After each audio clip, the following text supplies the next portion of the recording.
Hey, hey, hey, it's Yehudit Steinberg here, your host for the Jewish Fusion Wedding Talk Show. And we are ready to start day 8, episode 8, with 3 tips on honoring your partner's traditions into your wedding.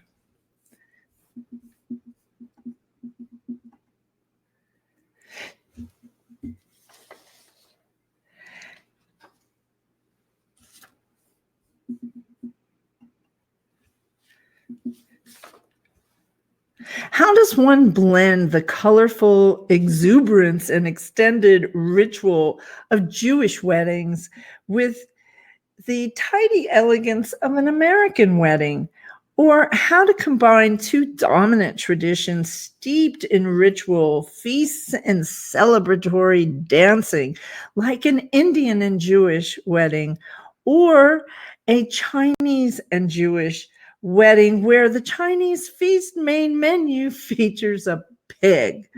Well, today we're going to discuss 3 different tips on how we can honor each partner's traditions into your wedding.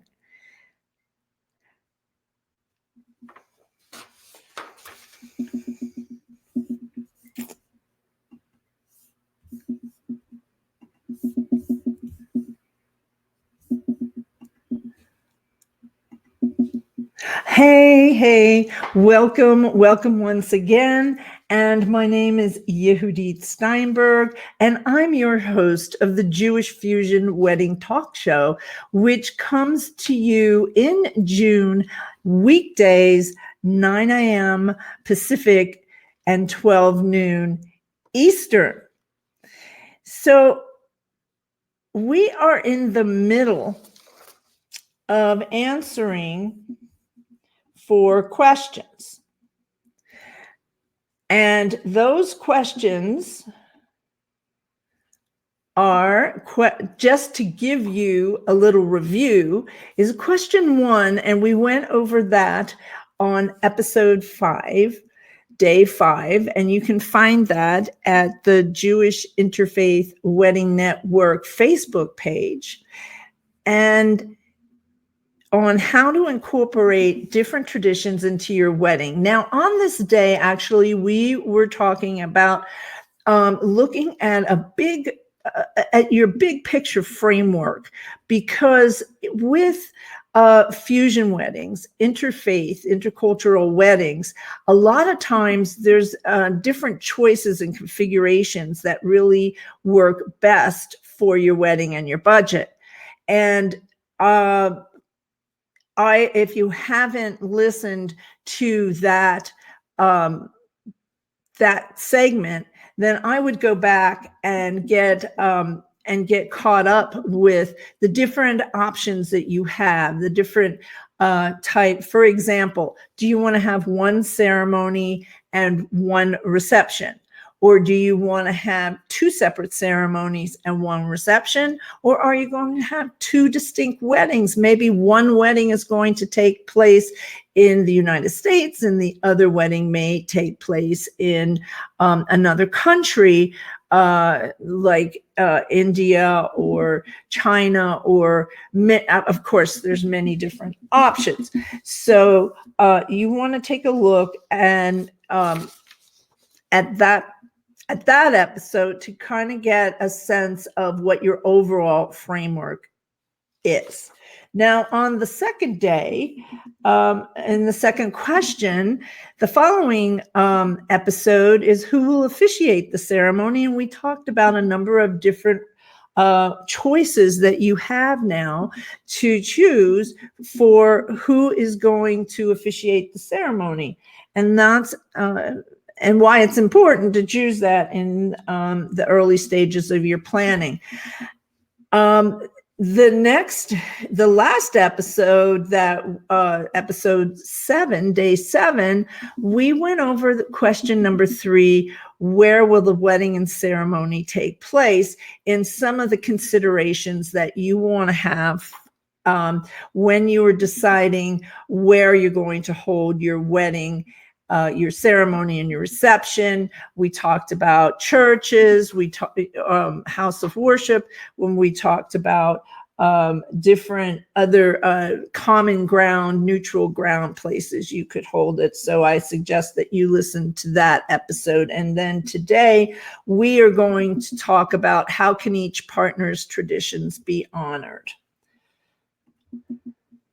So if you don't know who I am, and this is the first time that you are here, either on the live or the replay, welcome. And if this topic seems of interest, if you have a friend or family member that is going through this type of wedding that they're planning, then do share it out and invite them to come. I have a link in the post description where they can subscribe to the show so that they don't miss any of the valuable content that may answer their questions and help them planning their wedding over the next number of days in June. Right now, we are live on June 13, and we will be doing this to the end of the month. And then following up in July and August, we will start once a week on Wednesdays, our Fusion Wedding Wednesdays, with interviews with different professionals and also with couples who have had fusion weddings, so that you can get an idea of ways in which you can create yours. So let's jump in. So let us now jump in to today's topic of how to honor each partner's traditions into your wedding.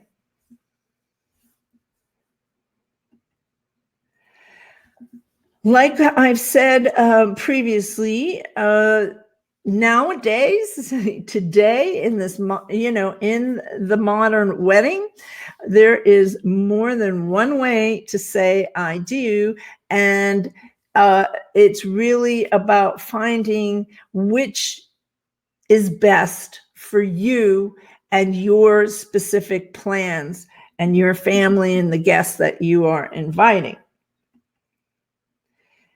So what to consider when choosing traditions to include in your wedding, and that's we're going to cover a couple of those topics in today's video. How do you blend both cultures and religions is a question that is asked of me many, many times. So we're going to start with my first tip of blending traditions. Has to do with really what resonates with you. And that is really important because it is your wedding, and it is, let me pull this up. It is your wedding. It's yours, and it is your partner's, your fiance to be. And how do you bring two different backgrounds and traditions together, and where do you start? So in really, thanks to globalization, different cultures, for example, Indian or Chinese, seems to feel much less foreign today in the States than it used to be. And that means that most people are comfortable with mixing things up. Due to this new familiarity between world cultures, friends and family involved in the wedding are not just agreeable, but they actually can be enthusiastic about coordinating different parts of the wedding and incorporating different rituals and traditions throughout your wedding. Many weddings today want to have that joyful party celebration feel for their wedding.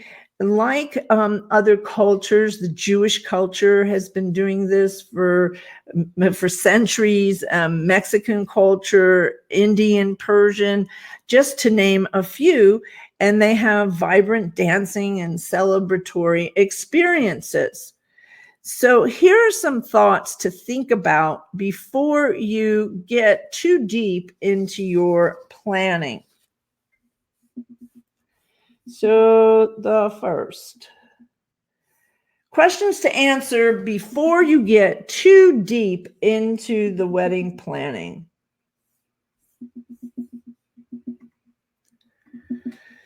So the first one to consider, do you both love the idea of the ritual aspects of weddings?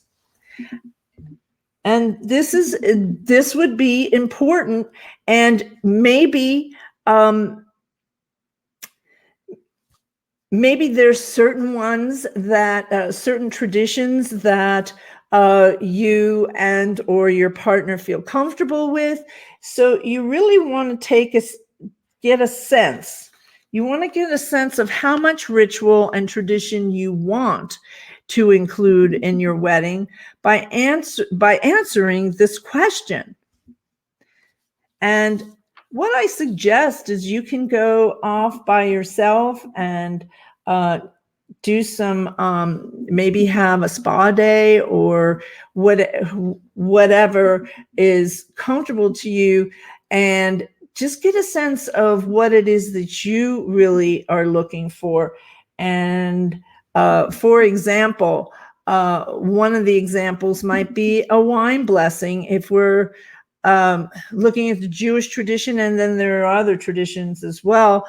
You can also include a wine blessing that may be a little bit more secular than or cultural than having the traditional Jewish wine blessing prayer in Hebrew. So there are a number of things to consider, but right now we're looking at kind of the big picture of what like, are you even comfortable with bringing in traditions, and which ones might you feel comfortable? Question number 2, do you want to honor traditions that your families have done in the past? So, for example, this is a Chinese tradition where, and a few other Asian cultures, where you exchange it's called the red envelope, and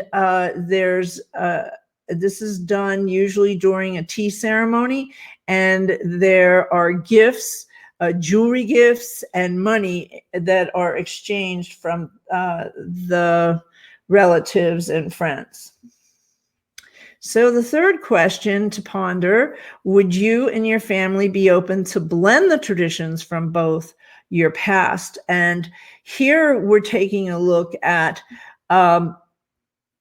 that would be a consideration if you are. We have done a number of ceremonies where we have blended traditions, incorporating both in one ceremony. We've done this with a number with Jewish and Indian, Jewish and Chinese, Jewish and Christian, which is very popular. We've had co-officiated ceremonies where we've had a priest or a minister and the rabbi. So the second tip would be then to, once you've decided that you want to go forward with including some heritage and traditions into your wedding, then we're going to take a look at what is similar, acknowledge similarities, and then also celebrate the different ways in which your family, culture, religion does celebrate that. So let's take a look at I'm going to use the example of a co-officiated ceremony. This is a priest and a rabbi. The bride was a Korean American and the groom is Jewish. This ceremony basically had a combination of Catholic and Jewish rituals. Plus, they chose to have two officiants, one representing each. You can also have different traditions, and they can be blended together with different types of officiants as well. And we did talk about that in an earlier episode. So my first suggestion is to make a list of the traditions you want to combine in your wedding. And you want to take the second thing to do is to learn the meaning behind each tradition and how it has been done before. And then you can find the similar traditions that you want to have. So, for example, in the Chinese wedding, they honor the ancestors with a tea ceremony. It's a very important part of Chinese wedding. It actually is a part of a Jewish wedding where we remember those of our immediate family who would have been there or were very special to us, who would have been there, but are no longer with us, or for some reason couldn't make it to the wedding. So we acknowledge them. So that is acknowledging those who have gone before us. So those two traditions are similar. In the another example would be in the Spanish Catholic wedding. You may be familiar with, there is a coin exchange, the Ares, 13 coins, 13 gold coins. And there is the wrapping of a veil and the rope, the lasso, that is placed around the couple, serving as a unification, and a blessing is given.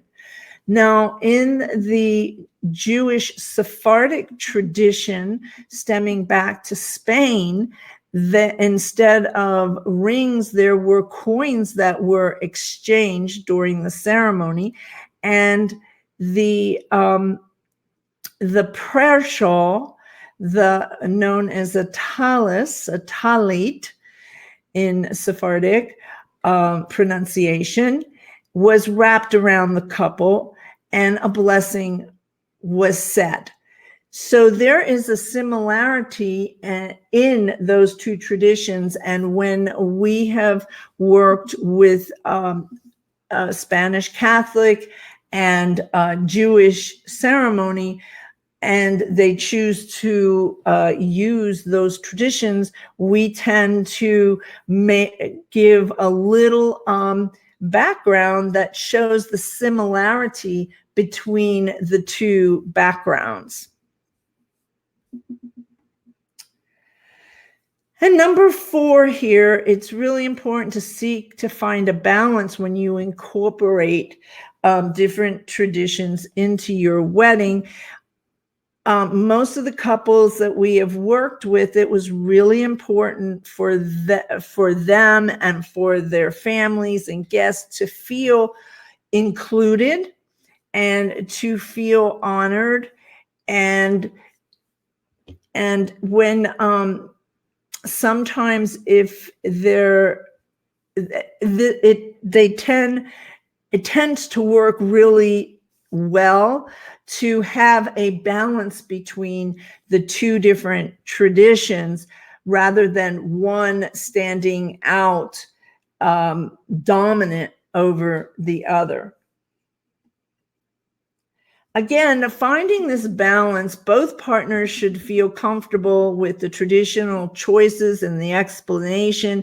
And this comes through open communication with your partner and with your families and with whoever is helping you craft these sensitive parts of bringing two different traditions, heritage, and rituals together. Tip number 3, and this is really important, especially we've been talking about Jewish weddings. There may be the rituals, and next week we're going to go over the different rituals of the Jewish wedding. So stay tuned and subscribe to our list if you want to be notified, because if you're interested in understanding the different traditions and the whys behind the traditions in the Jewish wedding, a lot of people are not familiar with them at all. And that's why it's important that we make a wedding program. So here's an example that I'm showing you from Etsy, where this is an Indian wedding, and it's very pictorial, and there's many different ways in which you can have wedding programs, and it describes the rituals and that may be unfamiliar to your guests. So when you're combining these rituals and you're bringing traditions that most people are not familiar with, it's really a good idea. It's to do that. And what it does is it actually gives them an educational opportunity to learn a little bit about different traditions. And it's in my belief that one by one, we can bring more peace and understanding and compassion into the world by sharing these different traditions and educating our guests and familiarizing, because when you become familiar and you also show the commonalities, the acknowledging of the similarities, and then celebrating our differences, showing it's like the facets of a diamond. It's very beautiful. It's very rich, and with over 18 plus years of working with over 500 different couples and families, we found that when this is done, and it's done to the personalized, customized way in which you are comfortable with. So I work with couples individually, one-to-one, to help you really fine-tune your wedding and to make sure that your guests and your family and you feel comfortable about what is being said and done during your ceremony. So here's another example of when it's very important, if you have a Hindu and Jewish wedding, to have that program. So when should you start to begin thinking about these 4 questions? Actually, it's optimal if you would start before you start choosing your big ticket items for your wedding. So it's really great to start at the beginning, and it's a good idea to answer the first 3 questions, get a sense before we start drilling down a little bit on identifying which traditions you are going to want to put into your wedding. But knowing this before you make your final choice on your locations and on the foods that you choose to have, you will find that you will answer a lot of questions that may come up, because let's say you have a Jewish, you're marrying a Jewish person and you're not that familiar with all the traditions, and you may be Chinese. You may not know that there may be people, Jewish people coming, family members or guests that are coming to the wedding that don't eat pork or are kosher. And what does that mean? And how do you incorporate that into the wedding? That needs to be identified in the beginning before you make food, caterer choices or food choices. So there's a little more to answer when you are combining different traditions, especially if you are unfamiliar with your partner's traditions. So the first thing that you want to do before you rush into planning the wedding is really get familiar with what both of the families are, what family traditions they have. And that's really a good idea. So just to review, we had 4 questions and we've answered all 4. How to incorporate the different traditions into the large framework of your wedding. Question number 2, who will officiate? We discussed different types of officiants that you have that you can choose and to decide which would work best for you.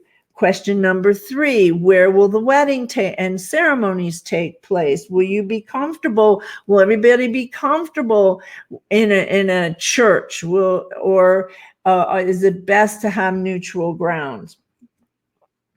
And today we talked about the tips on honoring each partner's tradition into your wedding. And that concludes the wedding, the Jewish Fusion Wedding Show for this time. And I'll be back in the next series. And we will be discussing the main Jewish rituals and traditions in a Jewish wedding. So my name is Yehudit Steinberg, and I am the founder of Jewish Interfaith Wedding Network. Hey, if you are getting married this summer and you still haven't solved your ceremony problem, and you decide you want to DIY the ceremony and you need help with getting that script put together, all you have to do is message me on Facebook, and I will get back to you and I can answer your questions. And if you need some help, I can help you get that ceremony script done ASAP. Do you need an officiant? Did your officiant, family or friend officiant, they're not quite sure how to put a ceremony together, or what they're supposed to do at the wedding, or are they legal? How to get the internet certification so that they can be a non-denominational minister. Any of those questions, I can help you with that. And you can message me, and I will see you the next time. Take care.